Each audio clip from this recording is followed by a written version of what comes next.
সারা জীবন এই পাপের ফলটা ভোগ করতে হবে। এক, মাদক দ্রব্য দীর্ঘদিন সেবন করেছেন, তওবা করেছেন, ফিরে এসেছেন, আল্লাহ হয়তো মাফ করে দিয়েছেন, আল্লাহ পাক মাফ করে দিয়েছেন, বাট আপনি আপনার দেহের যে ক্ষতিটা করে ফেলেছেন এটা পোষাতে পারবেন না। এক নাম্বার। দুই, তখন আপনি যদি বিয়ে করেন আপনি স্ত্রীকে সন্তুষ্ট করতে পারবেন না। হ্যাঁ।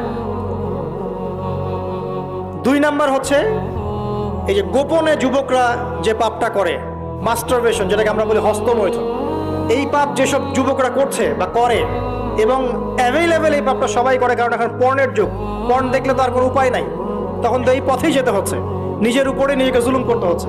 যারা হস্তমৈথুনে অভ্যস্ত হয়ে গেছে এরা যদি তওবা করে ফিরেও আসে, শরীরের যে ক্ষতিটা হয়েছে এটা পূরণ হবে না।